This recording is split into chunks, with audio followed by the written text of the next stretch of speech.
آج بات ہو رہی ہے بلیم گیم پر، جس کو اگر میں اردو میں ٹرانسلیٹ کروں تو جو الزامات اپنی کرنی جو ہے وہ دوسرے پہ تھوپی جاتی ہے، اس کی وجہ سے ایسا ہوا، اس کی وجہ سے ایسا ہوا، اور یہ ساری عمر سے ہم کر رہے ہوتے ہیں، چھوٹے ہوتے ہیں، بڑے ہوتے ہیں، بڈھے ہو جاتے ہیں، تب بھی ہم اس بلیم گیم کو ختم نہیں کرتے، ہر کسی پہ الزامات ڈال رہے ہوتے ہیں، اور اپنے گریبان، وہ کہتے ہیں نا اپنے گریبان میں جھانک کے دیکھو، وہ اسی لیے کہا جاتا ہے کیونکہ ہم ہر وقت اشارے جو ہے دوسروں کی طرف کر رہے ہوتے ہیں۔ سو میرے پاس یہاں اس وقت بیٹھی ہیں ارم، اور ارم بتانا چاہیں گی کہ ان کی زندگی میں بلیم گیم کی ذمہ داری کس کی ہے۔ السلام علیکم۔ السلام علیکم ارم۔ میں ہاؤس وائف ہوں۔ اچھا۔ اور میرا نام ارم آپ نے بتا دیا۔ مجھے ہر چیز کا الزام دیا جاتا ہے۔ میرے 3 بچے ہیں۔ اچھا۔ اب یہ ہے کہ میرے بچے باہر یا کوئی چھوٹی موٹی ایکٹیویٹی کرتے پھر تو صحیح ہے، لیکن جب بھی وہ کوئی غلط بات کر دیں یا کوئی شرارت کر دیں تو میرے میاں کہتے ہیں کہ بھئی سارے دن تم کرتی کیا ہو، ان کے اوپر تمہاری نظر نہیں ہے، ان کی تربیت صحیح نہیں کر رہی ہو، یہ ہے وہ ہے۔ اب بات یہاں پہ ختم ہوتی ہے میں کس حد تک کروں گی، میں سب ٹائم تو ان کے ساتھ ہوں، ان کا اٹھنا بیٹھنا کھانا پینا ہر چیز دیکھ رہی ہوں، اسٹڈی میں بھی ان کے ساتھ ہوں۔ تکلیف یہاں ہوتی ہے کہ وہ میرا ساتھ نہیں دیتے۔ اچھا۔ وہ ہر چیز کا الزام مجھے دے رہے تھے، وہ یہ نہیں کہ اکیلے میں سمجھائیں یا بتائیں کچھ ایسا کریں، نہیں، بچوں کے سامنے؟ بچوں کے سامنے، میری ساس کے سامنے۔ اور جب ساس کے سامنے کرتے تو خود سوچیں میں اندر سے کتنا ٹوٹ جاتی ہوں۔ کبھی کبھار تو بہت سارے گھروں میں ساسیں بھی مل جاتی ہیں۔ بالکل، اور میری ساس الٹا مجھے کہہ رہی ہوتی ہیں کہ بھائی تم نہ اچھی ماں بن سکی ہو نہ تم اچھی بیوی بن پائی۔ تو میرا ایک ٹائم میں دل ایسا ہوتا ہے کہ میرا دل چاہتا ہے میں گھر چھوڑ کے چلی جاؤں، بھاگ جاؤں۔ اور بچے چھوٹے ہیں آپ کے ابھی؟ جی میرے بچے کیا ایجز ہیں؟ ایک ہے 12 سال کی، ایک 9 سال کی، اور ابھی بیٹا جو میرا ہے وہ 14 سال کا۔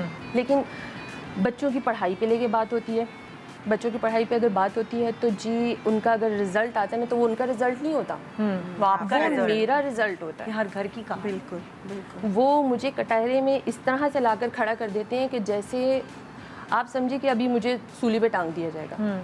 ٹھیک ہو گیا؟ اب جب بچے میرے کو اتنا وہ نہیں ہے کہ بالکل فیل ہو گئے ہیں یا نمبر نہیں لے کر، اگر 50 ہوتا ہے تو 40 اگر لاتے تو وہ کہتے ہیں بھائی 40 کیوں آئے، 45 آنے چاہیے۔ مطلب وہ اس چیز کو اپریشیٹ ہی نہیں کرتے کہ بھائی آپ نے اچھا کیا، میں نے ان کو سمجھاتی ہوں کرتی ہوں، لیکن وہ کسی چیز پہ اپریشیٹ نہیں کرتے۔ وہ ہر چیز کا یہ بھی الزام دیتے کہ تم ان پہ توجہ نہیں دے رہی ہو، تم ان کو پڑھا نہیں رہی ہو، تم ان کے ساتھ بیٹھتی نہیں ہو، تم کیا کر رہی ہو۔ مطلب کتنا کرو، کھانا پینا ان کا دیکھنا، اگر جیسے بچوں سے کوئی چھوٹی موٹی شرارت ہو جاتی ہے یا منہ سے کوئی غلط الفاظ نکل جائے، بھائی گلی ہے، محلہ ہے، اسکول ہے، کہیں نہ کہیں سے بچے کچھ بول کر آتے ہیں، سیکھ کر آتے ہیں، کچھ بھی کر کر، اگر گھر میں ایک الفاظ بھی کچھ نکلتا ہے تو بھی آپ مت پوچھیں میری کیا کنڈیشن ہوتی ہے۔ تو اس کے ڈر اور خوف میں کبھی آپ نے بچوں کو مارا ہے، یا آپ سے کیا آپ کو لگتا ہے کہ آپ سے کیا ناجائز چیز بچوں کے ساتھ ہوئی ہے اس ڈر اور اس خوف میں؟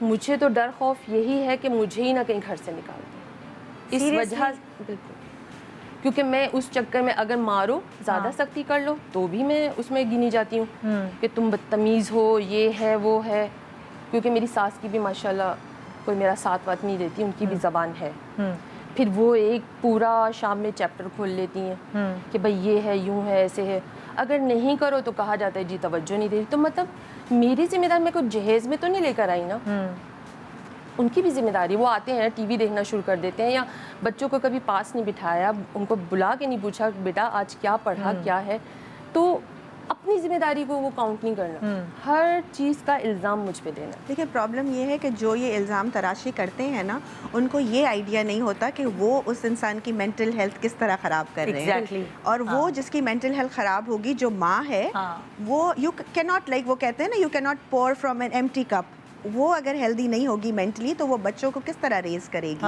That's the problem, when they are blaming their wives they do not realize کہ they are ruining their own generation, اپنے بچوں کی تربیت ان کی خراب ہو رہی ہے۔ مطلب ایک دکھی ماں کیسے خوشحال بچے پال سکتی ہے، جو اندر سے بجھی ہوئی ہے، جو اندر سے ڈری ہوئی ہے، جس کا اندر سے سیلف کانفیڈنس ہی نہیں ہے، وہ کیسے کانفیڈنٹ بچے، وہ کیا دے گی جو اس کے اندر ہے ہی نہیں۔